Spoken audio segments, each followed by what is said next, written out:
Okay, welcome to Humphries Archery. We're going to do a basic review today on your 1, 2, 3s of sighting in a bow. We're going to use a real basic sight. We're not going to get into a lot of the technical stuff of first and second and third axis leveling, which we'll get into in another later review when you get into sights that require movable sights, pins that adjust up and down based off of sight tapes and velocity. So today we're going to cover the basics of just a fixed pin, 1, 2, 3s of real simple sighting in your bow.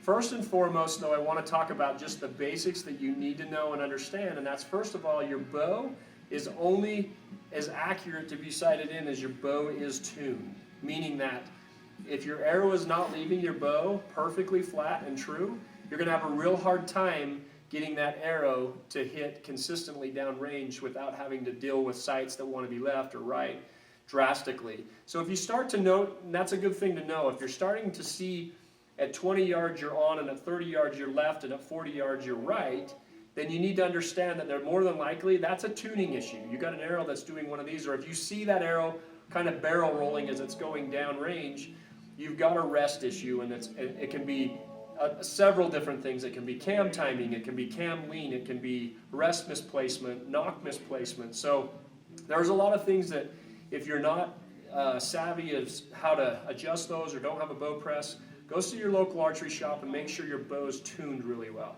Then we'll cover the basics of sighting in a bow. So today we're gonna be using the new Elite 34, Impulse 34.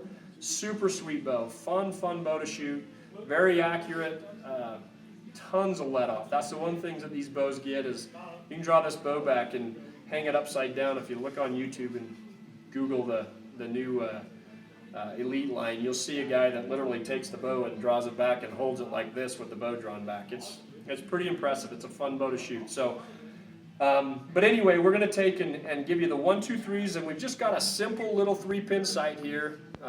Your simple windage adjustment and your elevation adjustment. But real quick, I want to talk to you about elevation adjustment and windage adjustment. A lot of people we see come in the stores, they'll say, hey, I need a new sight. My sight's maxed out at the bottom, or I'm maxed up in elevation this way, or my pins are all slammed into the bottom, and they think they need a new sight because the sight isn't working on their setup. 9 times out of 10, that is not the sight's problem, it's the setup in the bow. The mathematical spec of a bow is a formula, and it has to stay within inside of what the manufacturer's axle to axle and draw length of the bow in Peep reference. Now, this is a lot of things. You're going to hear a lot of shops and a lot of people that say, draw the bow back, close your eyes, and when you open your eyes up, that's where your Peep should be. I say no go. It's all math. So based on the specs of your eye, the corner of your mouth to the center of your eye is about 3.5 to 4 inches based on every human being.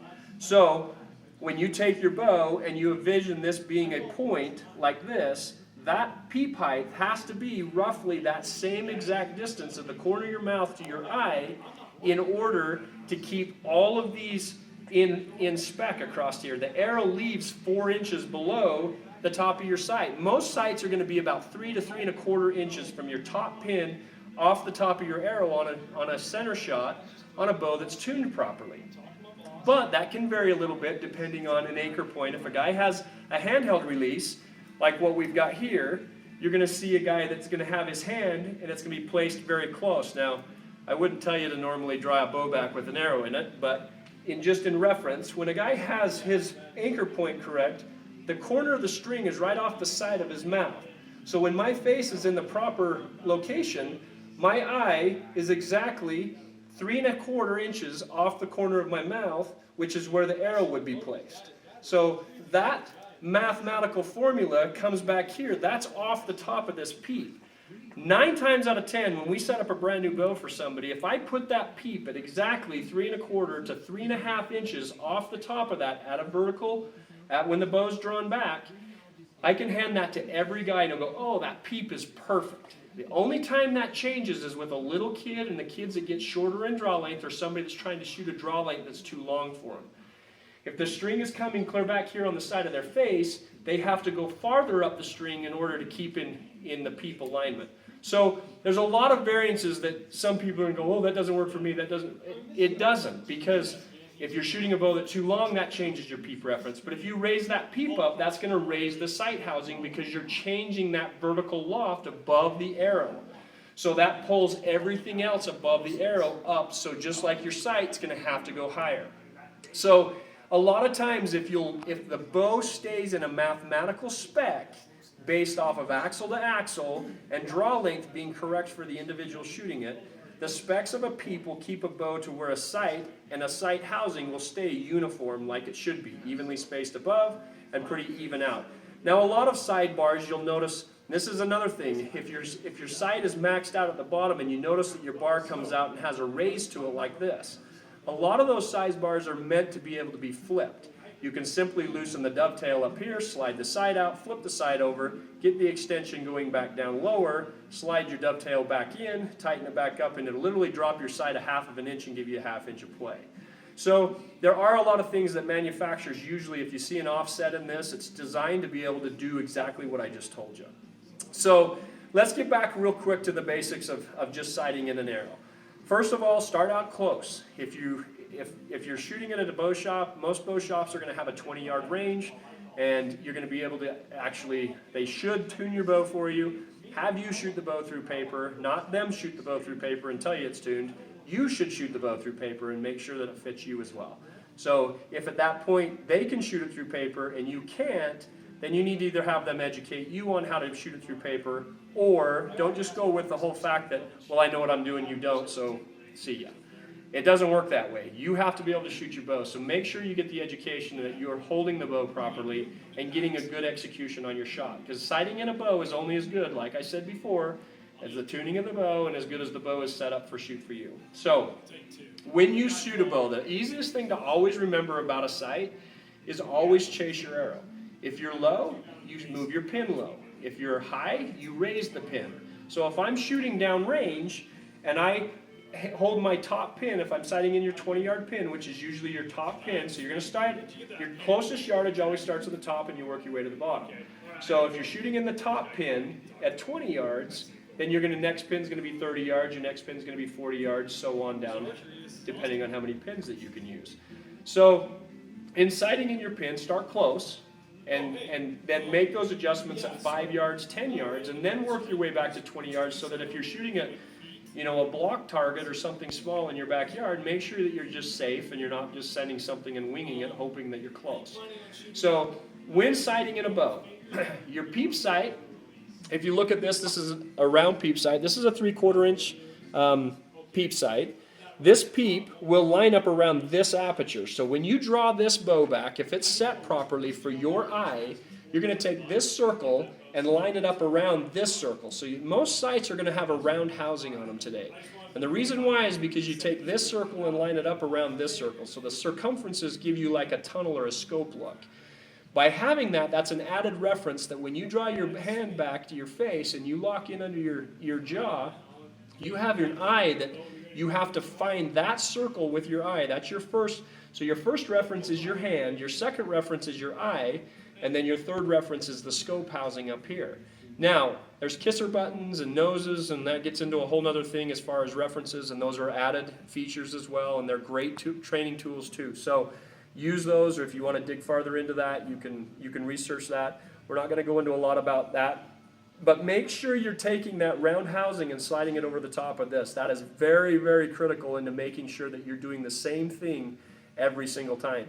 Accuracy downrange comes from the accuracy up here. It all starts right here. If I don't hold in the exact same spot on my face every time and anchor from the exact same spot and let that bow go from the exact same spot, I will not hit in the same spot down there because I can look through this peep just slightly different each time if I'm not using those references all to make that line up. So for me, it's 1, and then 2, and then 3 is my nose, and 4 is my sight housing.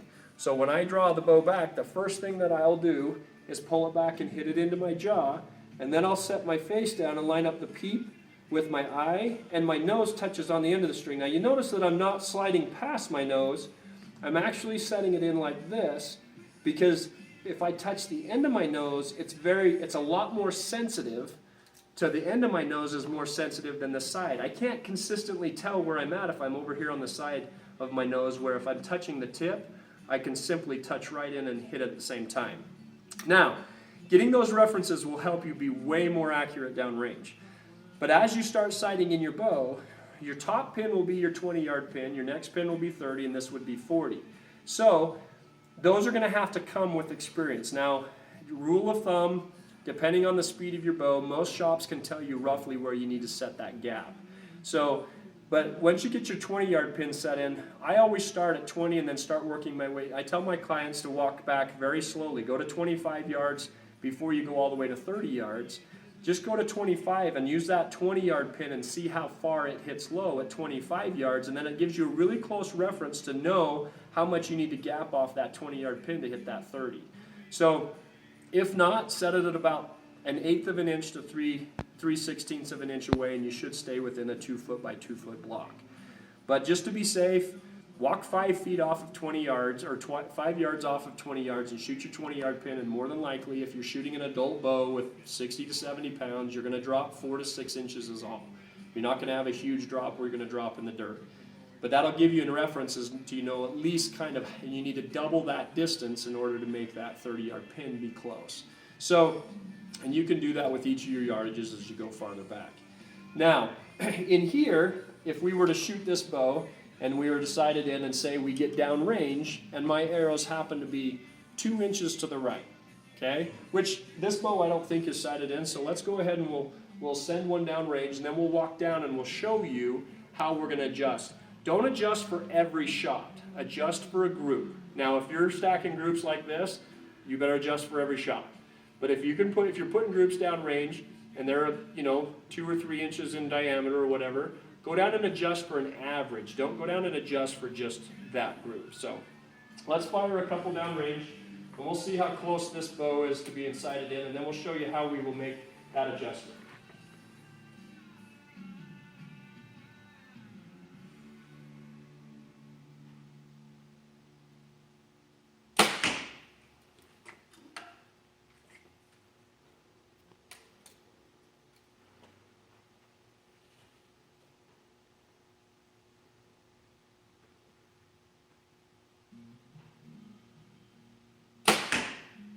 Okay, let's walk down here and we'll take a look at this.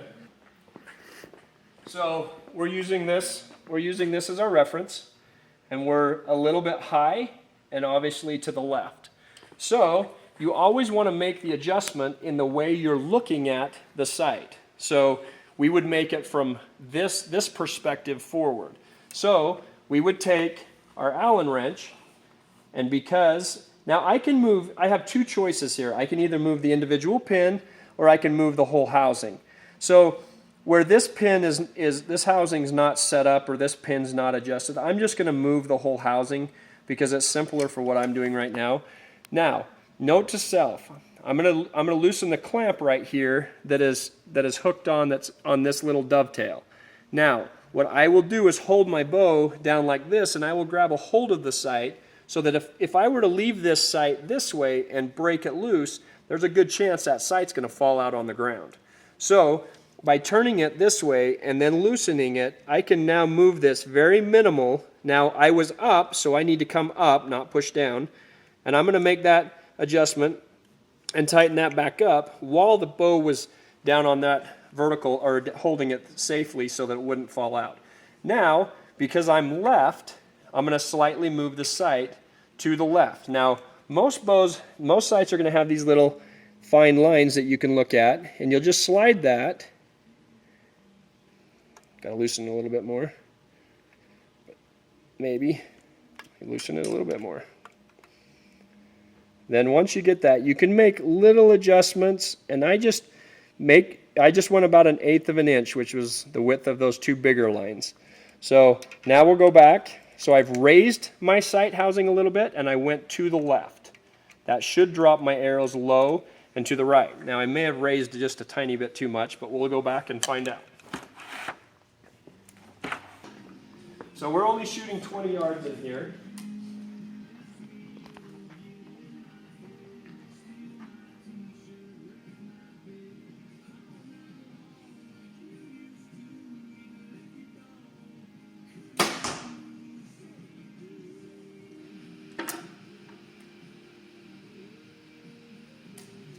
I may have gone too far to the right.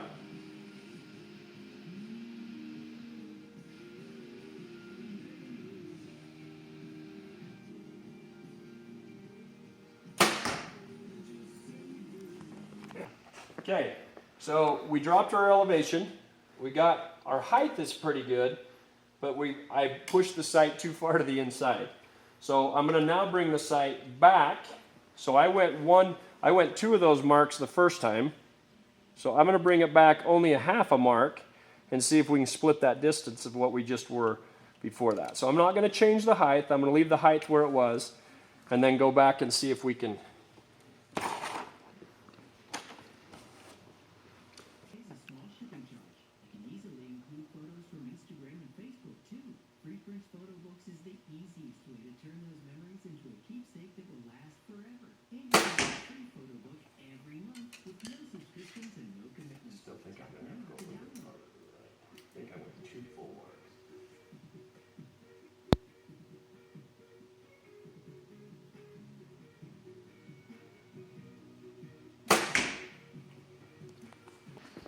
I think the first one was me, so I'm not going to change it again. We're going to go back and shoot it one more time.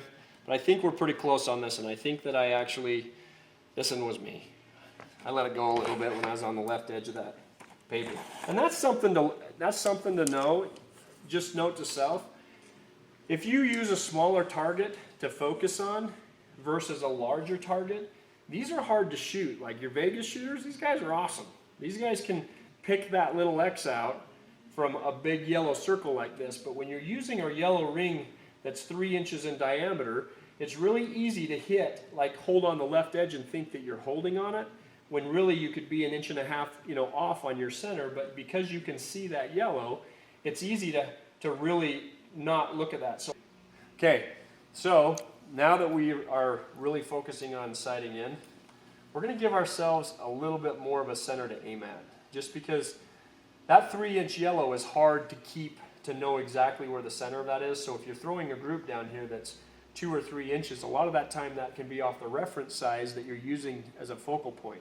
So by adding this little sticker in here, we'll give it to the Vegas guys. The Vegas guys that can sit and punch this, you the man.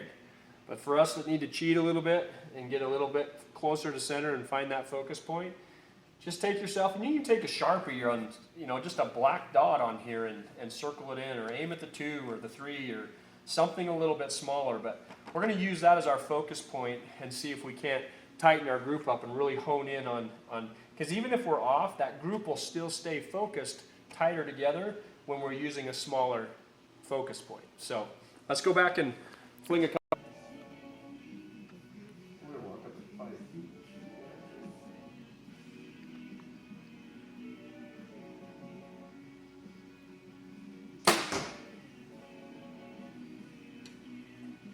Humphries Archery, this is awesome. Look. He's actually busy at the moment. Yeah.